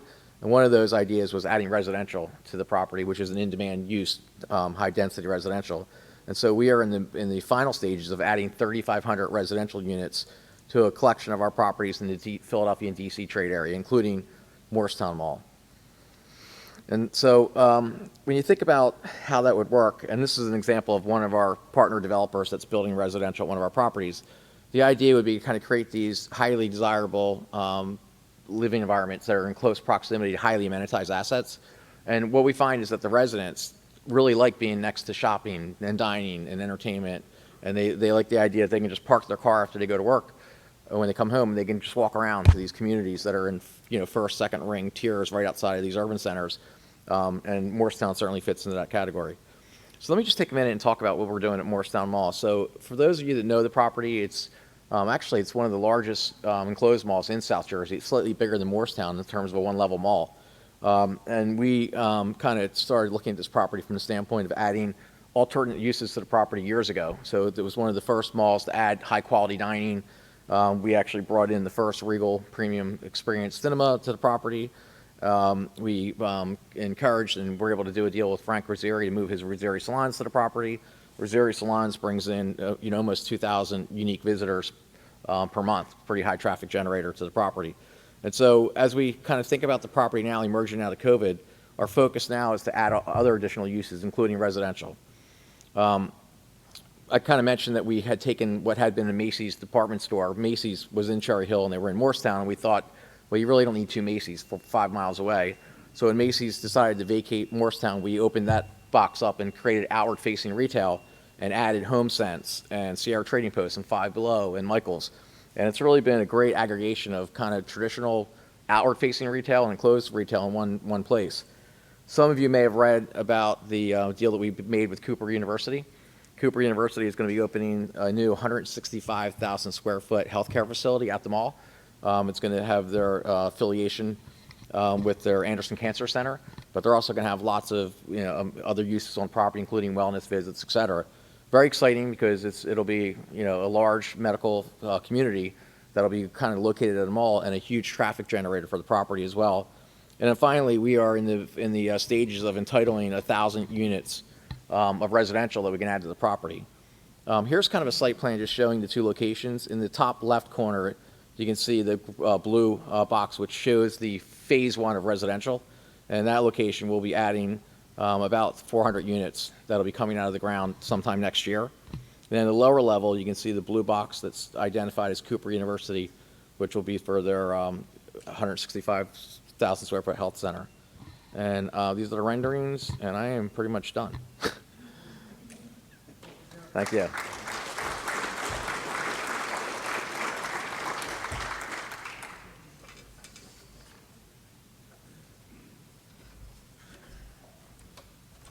Okay, Joe, thank you for that informative background on the Morristown Mall, what's happening in the future. So our last speaker of this panel topic is getting New Jersey into the esports game. So Anthony Gauld is an Emmy Award-winning technology entrepreneur and media executive with a 25-year career working with top-level entertainment, gaming, and tech companies. His professional history is highlighted by $54 million in exits, acquisitions, and partnerships with the Walt Disney Company, Comcast, Microsoft, and Nexon South Korea. In 2019, Anthony established the first public-private esports partnership in the United States with the CRDA. In 2020, Anthony launched Conference One, the first varsity-only collegiate esports organization featuring competitions with over 65 universities, including Penn State, Rutgers, Texas A&M, and UC Irvine. With that, I'll ask Anthony come up to talk about esports. Good morning, everyone. So I guess this is the first time I've been out of the house with a suit and pants, because usually I do that thing with the shorts during Zoom meetings.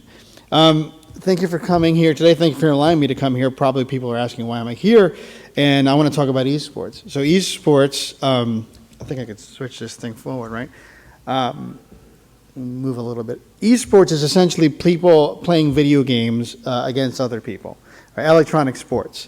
And in particular, esports has grown pretty dramatically over the last 10 years. I first encountered esports when I worked in Korea, and I saw a gaggle of people around somebody. I thought it was a celebrity, a Hollywood celebrity type kind, and somebody told me, no, that's just a video game player getting ready for a tournament. I mean, it was superstar kind of status. In Korea, where this started really about 20 years ago, the phenomenon has come here. And a lot of you have probably seen or know somebody that plays video games competitively, games like Minecraft. I mean, Minecraft is one of them, but Fortnite and Call of Duty and Rocket League, those kind of games.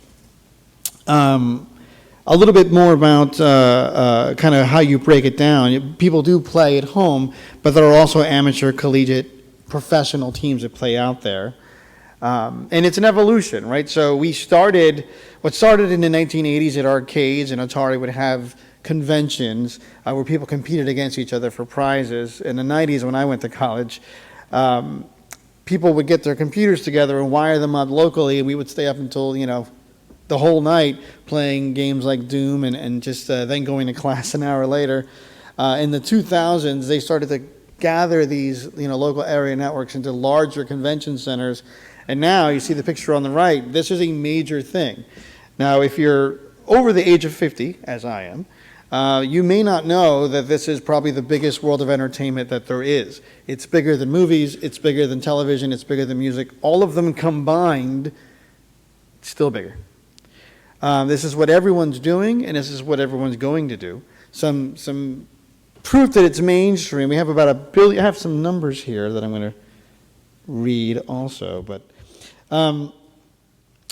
about 1 billion people watch streams every month, right? So about 15% of the population. The global esports audience is 474 million, and what that means is that these people watch every month at least one professional esport match, right? This is growing every year by about 8%. To put it in perspective, the Oscars last year, the most recent Oscar this year actually, had about 10 million viewers, 9.8 million viewers. The Game Awards, which is the equivalent for the video game industry, had 83 million viewers. So it's almost 10 times the amount of people are watching video game content. One more comparison, the 2019 World Super Bowl had 98 million viewers, and we had two events that exceeded those over 2018 and 2017, where we have as many as 60 million unique viewers over a period just of a few hours for events that last weeks.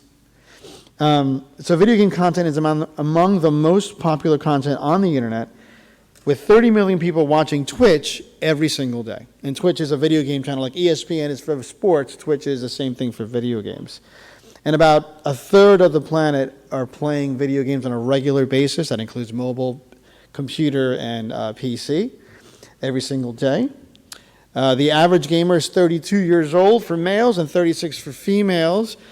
People are playing games quite a bit. And the reason this is important at a construction conference is because the esports venue landscape is also growing according to Lead Match.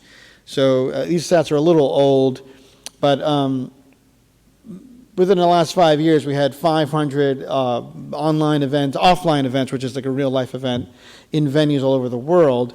Approximately 30% of them are North America, which is surprising because we actually have a very late start on the esports field.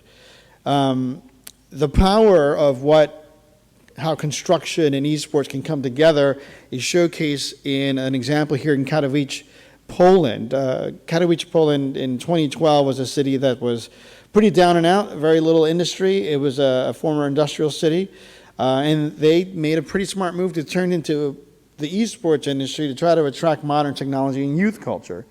About 8 years later, Katowice is now the capital of Europe for esports. These hosting events on a regular basis that last for days, weeks.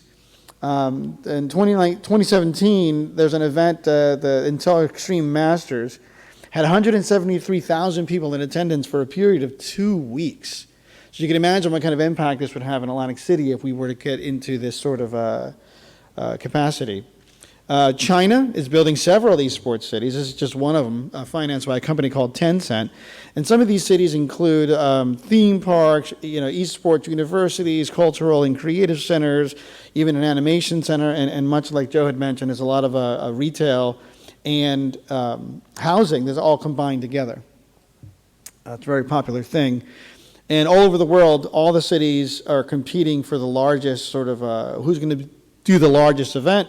I don't have a picture here, but Populous is building an esports venue in London. It's just a giant globe. It's pretty amazing. In the U.S., more recently, again, COVID changed things, but in 2017, we had at least 74 venues that hosted esports events, and there are at least 20 professional teams that are part of leagues, Overwatch League and the League of Champions League, and now the Call of Duty League.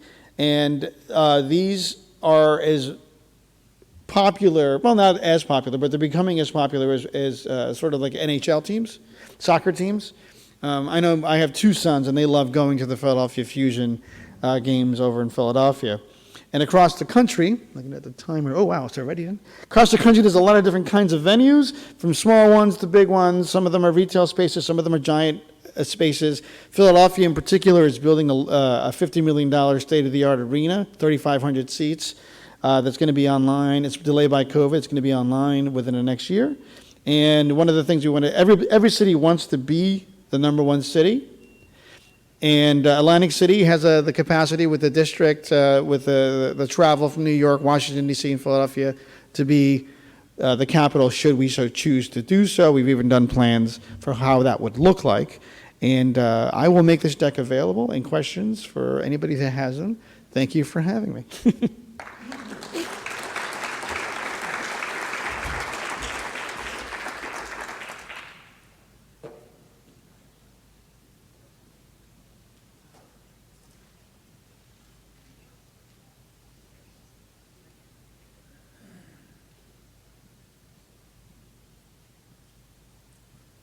My fifth grade picture.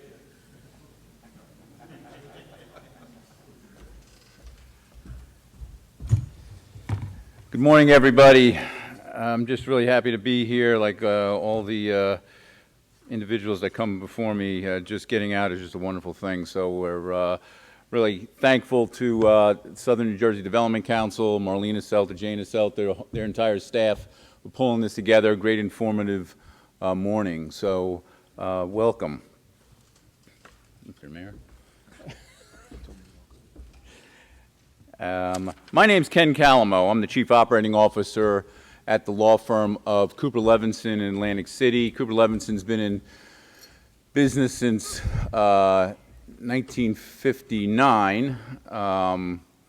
Actually, 57. Good. Well, I wasn't around then, so it doesn't really count. But I have been here for over 32 years, and it's been a great ride, great to be part of this community. Cooper Levinson has, the family of Cooper Levinson takes great pride in being brought up in Atlantic City and now has spread to other parts of South Jersey and Cherry Hill. We have offices in Las Vegas, Florida, New York, and down in Delaware. So we're just happy to be part of this. Today we're going to our final panel. We'll have a focus on Atlantic City, and we're going to talk not just about gaming anymore, which everybody, it's still part of our DNA here, but there is a lot of exciting things happening in Atlantic City that we'd like to present to you today. We bring you 3 presentations on the future of economic development projects in the city that are diversifying the tourism, the jobs, the economy, and growing the year-round residency of the city. Allow me, we've brought up here our guests. We have on the far left, Mayor Marty Small from the great city of Atlantic City. I got that right?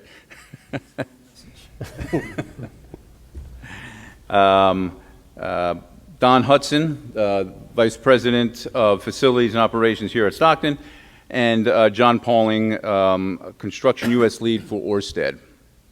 So I'd like to kick this thing off. I know we're trying to keep right on time. So with that, I'd like to bring up, have John Pauling present. He is the U.S. Construction Lead for Orsted North America.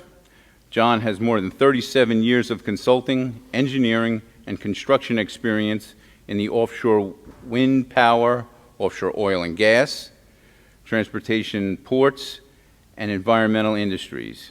He has been involved in regional projects throughout the U.S., Latin America, Asia, and Europe. So with that, turn it over to you, John. Thank you. You want to here or do you want to? I can stay here. Very comfortable. I'll just take a step. First of all, I'd like to thank the Development Council and Stockton University for hosting this event. It's really a pleasure to be here in person as opposed to behind a computer screen, so very happy to be here. It's a very exciting time for the offshore wind industry in the U.S., for Orsted, and also for New Jersey. So really pleased to be here. As many of you know, the offshore wind projects involve significant construction offshore. Also, a fair amount of construction onshore for logistics support. For the onshore component today, we're going to talk a little bit about one small but very important part of the onshore logistics support. That's the operations and maintenance. This particular facility, the plan is to locate it in Atlantic City. For those of you, it will also be used to support the construction and operations long term. The current site that's being proposed is in the Gardeners Basin area, basically right across from the Golden Nugget and Farley's Marina. So we're going to talk a little bit about that. We have such a very diversified audience, so I'm going to cover a little bit of detail, but hopefully not too much, and I look forward to the discussion. So the facility itself really covers 2 areas. It covers a marine component and an upland component on the land side. On the marine component, basically there's going to be some shoreline restoration. There's going to be some additional bulkhead, about 500 feet of bulkhead. The bulkhead will be raised 5 feet. Flood protection is a critical part of the project. That particular marine component will also involve dredging. We're working with the Corps of Engineers on the access to the main channel, and then we'll be doing some dredging to access the specific site at the Gardeners Basin area. That particular facility will house, during construction and operations, 6 of what we call our crew transfer vessels, so very, very important facility for us, especially on the marine side, to make sure we have the infrastructure we need short-term to support construction and, of course, long-term operations. On the upland side, the land side, the building side, we're going to be building, you can see a typical operations and maintenance facility here. It will consist of a warehouse and a control center, about 20,000 square feet. In order to protect against flooding, we'll have to raise the building approximately 9 feet, and parking will be under the building itself. So, pretty A very, very important facility for us, from an operations and maintenance perspective. A little bit of schedule. The design is ongoing. We have permitting ongoing. The marine construction plan for the marine side, of course, is planned for early next year through early 23. And then on the upland side, the building side will start later in 22 and continue into 24. Approximate cost estimates right now, again, recognizing it's still in design and permitting, is about $10 million for each scope. The way our sourcing strategy, for those of you that in the audience that might be interested in participating in the construction side, we're going to have really, again, two procurements. We'll have a marine procurement and an upland procurement. There'll really be a two-step process. The first step will be a request for expressions of interest, which is actually going out very, very shortly. We'll shortlist firms based on qualifications and answers to the RFI, and then from there we'll have an RFP, and we'll for a shortlisted group and with pricing, and then make a selection on that basis. So that's really the plan for both steps. Information included here.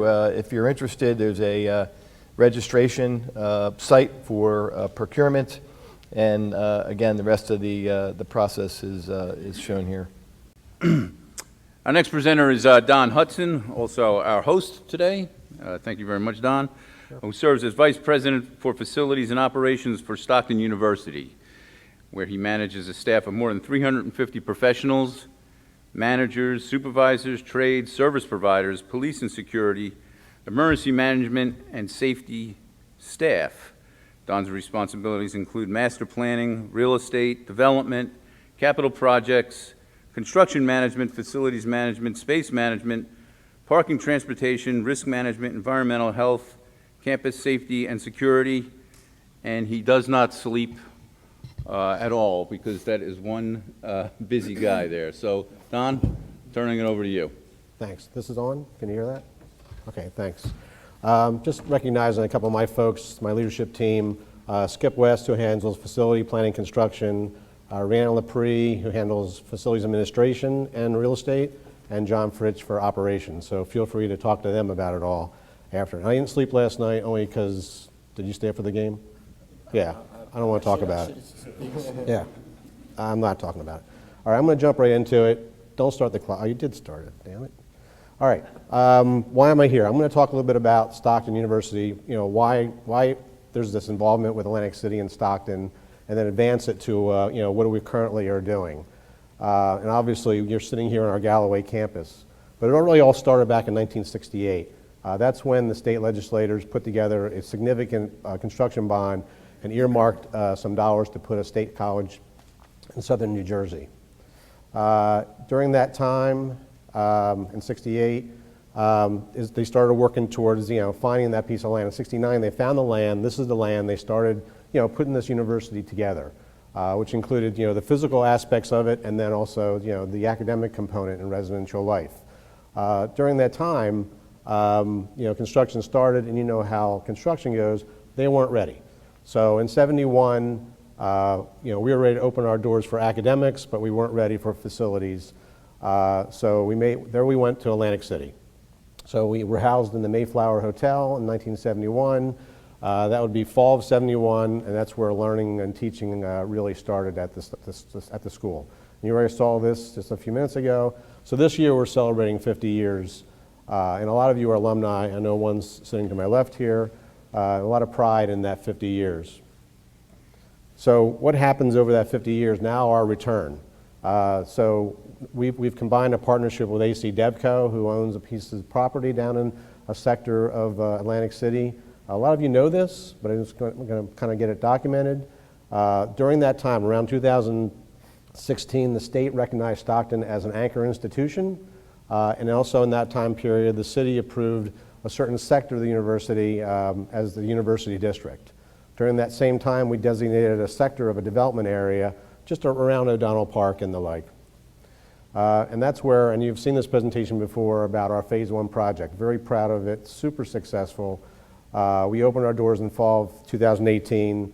with a 56,000 square foot academic building. It's got a lot of different kind of uses of the building, 533 bed residential hall, and kind of a student community center on the first floor.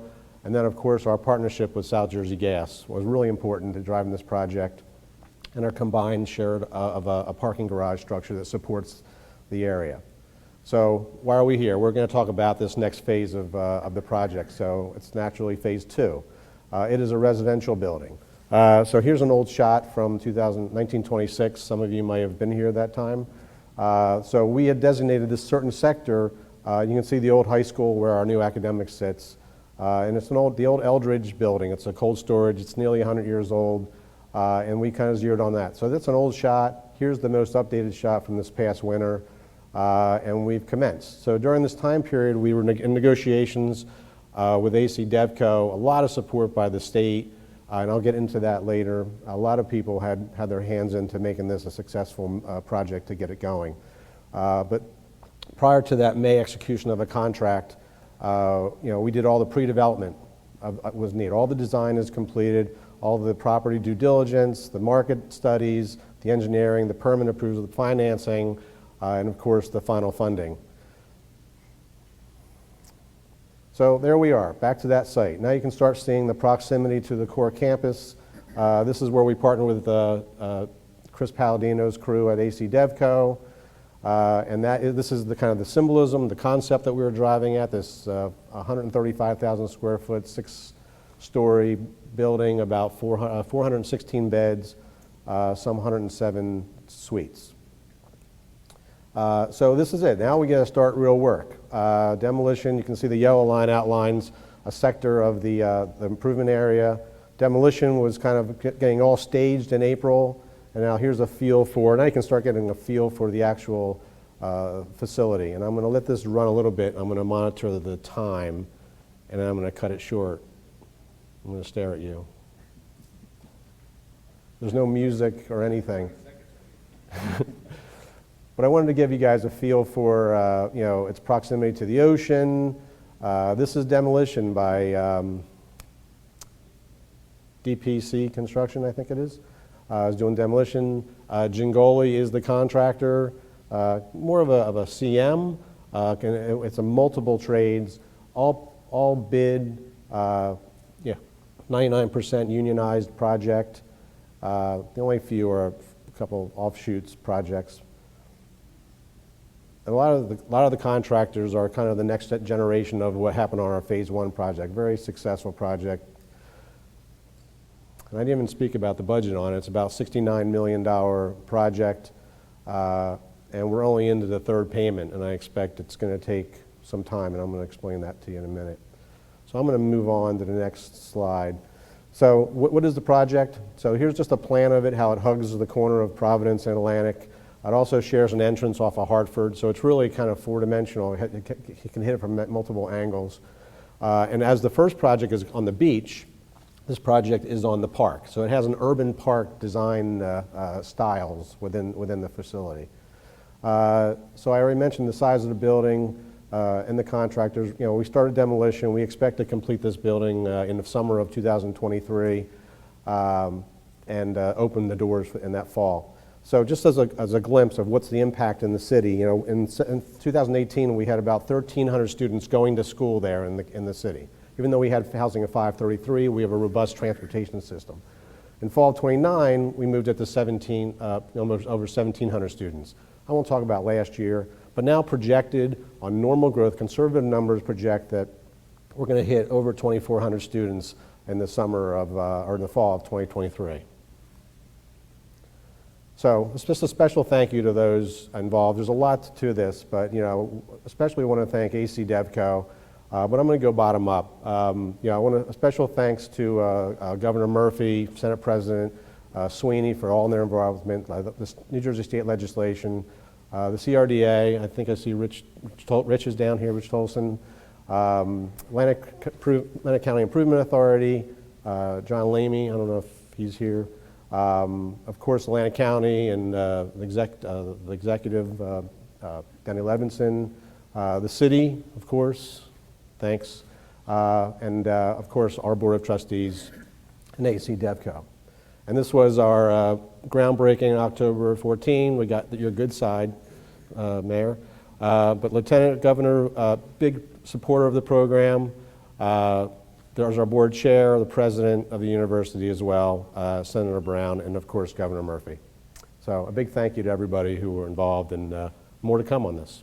You're not going to talk about phase 3? Are you asking me? You can talk about it. Don, thank you so much. It's if you've not been down to the campus in Atlantic City, it is tremendous. I'm so happy Stockton's there. There's energy, there's kids, and kids mean spending money and doing things and a lot of activities. So it's really, that whole neighborhood is just really exciting right now. So thank you. Lastly, and our third presenter is Mayor Marty Small. The mayor was elected as the fourth African-American mayor in the history of Atlantic City's 167 years. And last week, as you probably saw in the paper, did win the Democratic primary for November's mayoral election. He's the youngest elected councilman in the history of Atlantic City. Mayor Small served the 2nd Ward as councilman for 16 years and as city council president for the last 4 years. He is, Atlantic City runs through his veins, if I could say that. In addition to serving as mayor and city council, Mayor Small is a career recreation professional, having worked for Atlantic City Board of Education as coordinator of the elementary extracurricular activities for 11 years and serving as Dean of Athletics, Recreation and Government Affairs at Principal Academy Charter. Mayor? Yes. Thank you for having me, and to my fellow panelists, thank you for your interest and your future investment in the great city of Atlantic City with Orsted. We look forward to the continued partnerships, job opportunities for our residents and more. And my alma mater, I get chills every time I come here, particularly in this room. This is where I was inducted, a 2-time Stockton Athletics University Hall of Fame once, first time in 2016 as an individual, and the second time when my team made it in. And I was teasing them. I said, why don't you show them phase 3, because we're claiming it. A lot of people are bullish on the great city of Atlantic City. And like he said, Atlantic City runs through my veins. I have a slogan that I'm Atlantic City born, I'm Atlantic City bred, and when I die, I'm gonna be Atlantic City dead. I love my city. And speaking of slogans, with that being said, as we say in the great city of Atlantic City, it's a great day in the city of Atlantic City. Can we say great day? Great day. Come on, can we say great day? Great day. Yes, in addition to some of the development I'm going to show you, I see the clock to my left. I got a bad time. You know not to give an elected official during an election year a microphone, but I'm gonna keep it short and sweet. But in addition to what's not going to be in the slide is the monumental investment that Caesars Entertainment is making in Atlantic City to show the world that they're bullish on Atlantic City. $400 million over the next 3 years is nothing to sneeze at, and we thank Caesars Entertainment for that. My first slide here is a project. As a matter of fact, it's a meeting in my office later this afternoon.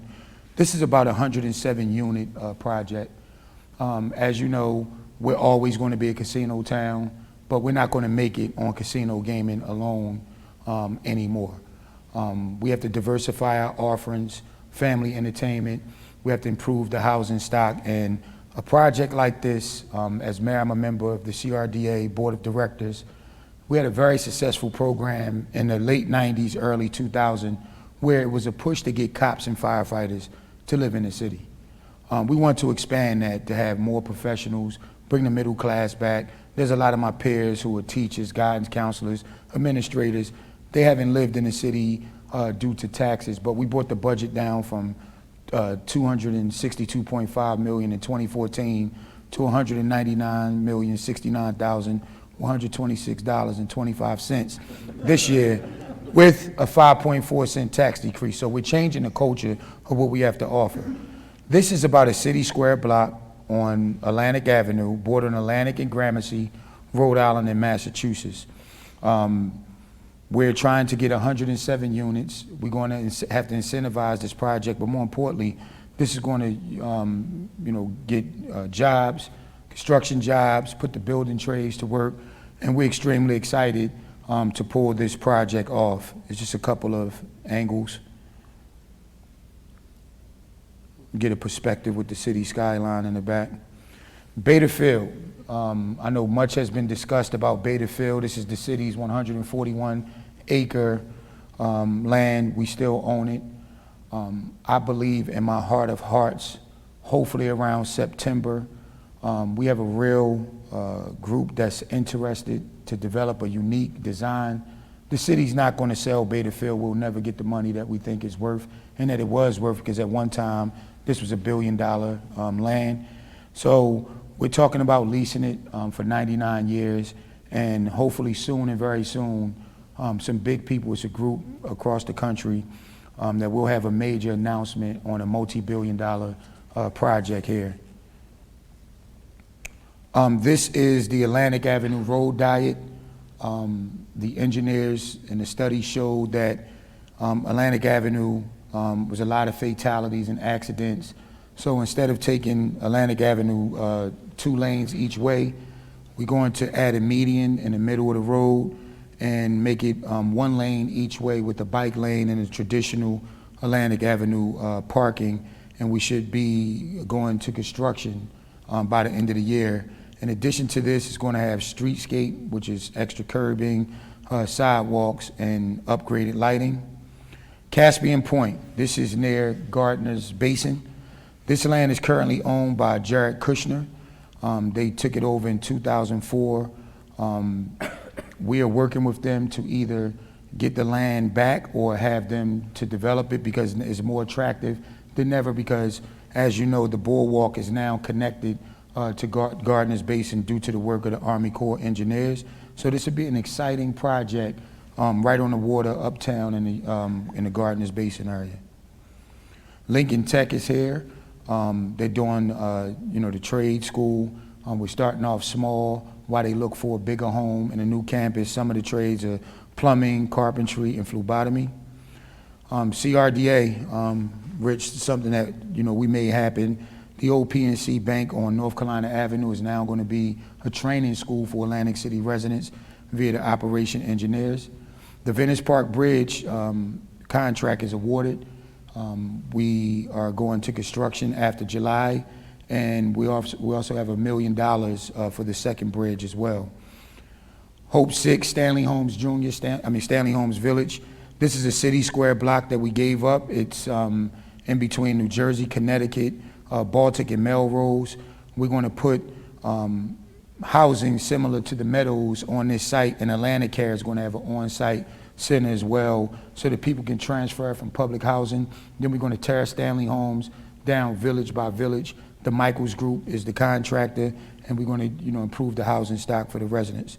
ShopRite, give that a round of applause. We finally have a MOU signed. We finally have an MOU signed with CRDA and ShopRite, and it's safe to say maybe September, October, we'll have shovels in the ground and getting that project started to give the good people of Atlantic City a high-quality supermarket. Also, CRDA, the other day, we approved this. This is an 18-hole miniature golf course right uptown on the beach, and this is something that we need to do to diversify our offerings, family entertainment. Reliance Medical is building a project, a birthing center that's going to also house their corporate office. As you know, kids are no longer born in Atlantic City, and I hear the clock, so I'm going to do hurry up offense. In the Marina District, next to Golden Nugget on their property, MGM, which is Borgata, and Barai, are teaming up on a second home development. Dirt should be moving around, as they say, in September. This is going to change the landscape for the second home market for Atlantic City. And Barai, who is partners with Shaquille O'Neal, they built a 252 luxury apartment complex that's 99% sold out, and now we're already talking about Nobe Phase 2. In addition to this water park, Showboat now has the largest arcade in the state of New Jersey, a much-needed shot in the arm for family entertainment. This project, we should break ground soon. It's happening, it's funded, and this is really be a game changer for Atlantic City and the families that visit it. We talked about the arcade, and that's it. So.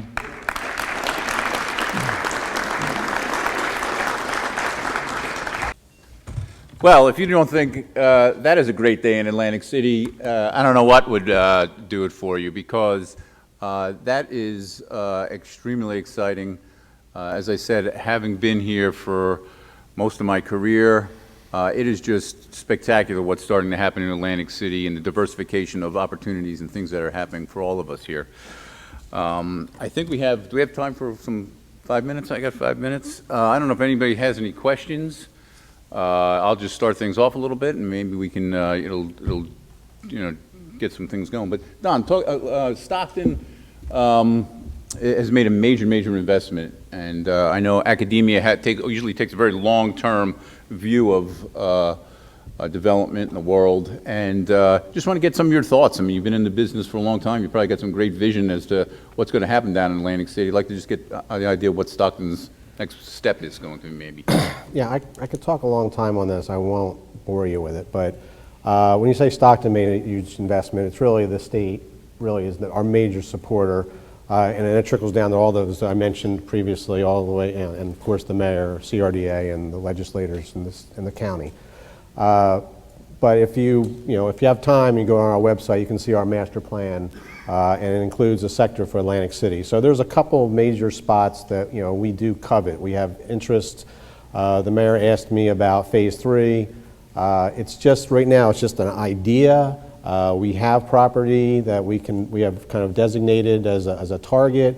It's currently owned by AC DevCo. It's right on the boardwalk. It's right on Hartford and Pacific. It's about 100,000 square feet, and in our master plan, we kind of project some kind of significant 100,000 square foot footprint. Could be 300,000 to 500,000 square foot mixed-use facility of residential, commercial, professional, retail. It's just a major facility, non-casino. In addition to that, we also see expansions to our academic building. We have always had interest in Bader Field as a small portion to expand our coastal resiliency concepts in the center, also supported by the state. And then other things is, we covet growth.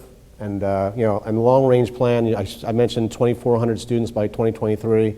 Long range, we could see as much as 5,000 students, occupying that area of the school. So when you add staff, faculty, then the community, that side of Atlantic City gets really enriched, just to balance the other sectors that the mayor was already mentioning. Yeah, I mean, maybe you could put some numbers on that real quickly. And I recall, you look at the actually number of students and employees that will ultimately be there on a daily basis is pretty significant. I mean, I just mentioned, so we're going to have over 1,000 students living in Atlantic City. When we have faculty, and you're talking about another 100 or 200 people who actually service the students in the schools. Then we have a robust system, and if you know our president, he's here and there, so we activate both sides and we bring Galloway to Atlantic City. So we are not in Atlantic City, we're of Atlantic City, then the county, and then the region. So the growth, I can't even put a number to it now, but it's hundreds and hundreds of just serviceable jobs, plus the community. And then I've heard some stories about other small venues, private, hamburger facility, another restaurant here, and then you'll see a community grow. It's going to take some time. And we had this hiccup. Yeah, and fingers crossed, let some of those students start taking up residency in Atlantic City. Yep. So I mean, I think that's part of the strategic plan. Mr. Mayor, I mean, I've had many opportunities to meet with you, with other developers, and you've always welcomed them with open arms, trying to bring development into Atlantic City. Just wanted to get some of your thoughts on your strategies in trying to attract developers and making it a place that we want to, I mean, listen, to each and every individual in this room, the great city of Atlantic City is wide open for business. We know during this time that the studies show that people are bullish on Atlantic City. As I mentioned earlier, the $400 million investment. Each of us saw the Wall Street Journal report that identified Atlantic City as one of the hottest real estate markets in the country. We're working with CRDA on a major housing development. I can't mention the developers, but I can say that we're looking to fill up some of the land, open prime beachfront property in the inlet. And also, one of my goals as mayor, one of the first bold decisions that I made publicly in my first State of the City address is I said that we were going to tear down Trump Plaza. And if any of you drive by there, it is absolutely amazing to see how open it looks. Because as a kid, I've always known Trump Plaza to be connected to Boardwalk Hall. It's no longer there, and that's going to create a fascinating development opportunity for any developer. A, it is literally in the middle of the city. B, oceanfront, boardwalk, beachfront does not become available often, and we got one opportunity to get it right.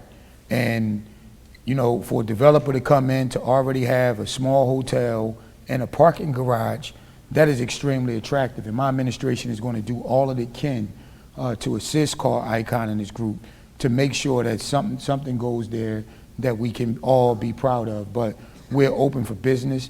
I will go anywhere to sell Atlantic City, to talk to anyone, to convince them to come. Listen, we've changed the culture. The energy is different, and the time to buy and invest in Atlantic City is not now, but right now. No, I really appreciate that, and thank you. John, I'm sorry, we're running out of time. 10 years or longer, we've been talking about wind in offshore here in New Jersey, and I'd like to give it a minute, just quick closing, if you have anything more to add to Sure. your Yeah, thoughts. I think, you know, it's obviously, all of you know, the current administration, government, federal government, U.S. government is very supportive of renewable energy and offshore wind. That's a tremendous opportunity for us. We're getting tremendous support from the state of New Jersey, thanking Governor Murphy and Senate Majority Leader Sweeney. I think, you know, there's just a groundswell of support, you know, and we need, and working with the local towns and communities, it's very important this coalition is building. Investment is happening, and you know, we need to continue that support and coalition working together. I think permitting is a big challenge. It's a new industry, but you know, we're very bullish right now. Even California is now jumping into the market, so we're excited. It's exciting times, and again, public-private partnerships and working with people in the local community is really critical for our success. And there's, you know, economic impacts and job creation along with it, and I think people are becoming more aware of that. So we're excited and look forward to a great future. Yeah, very good. I think everybody's really looking forward to all the efforts that all you gentlemen are making and making Atlantic City a great place. So with that, just join me thanking these individuals here today. I would just like to wish everybody a great summer. Last year was the summer of our discontent.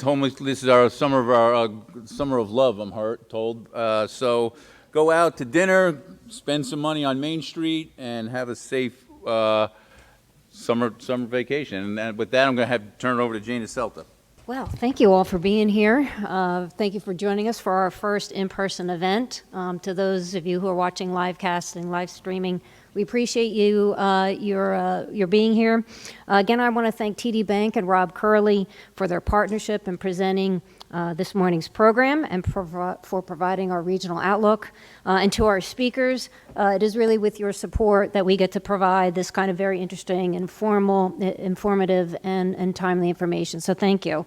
To our moderators, Ed Hutchinson, Ken Calamo, thank you very much. You did an excellent job this morning. It kept us on time, which you know, is a large part of keeping an engaged program moving forward.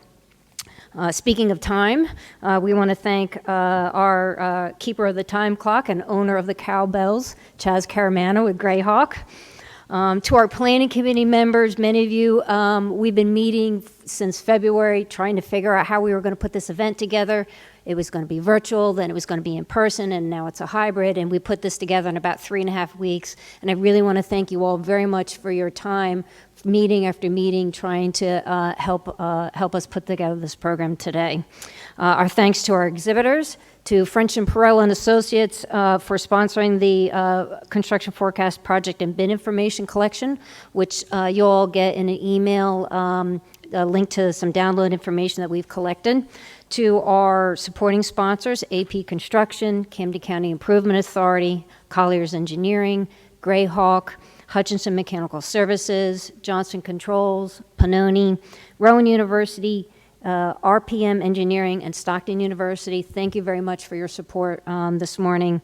To our hosts, Stockton University, Dr. Kesselman, Don Hudson, thank you for inviting us to return to your campus. There were probably a dozen people this morning who said, I have never been here before, this is beautiful.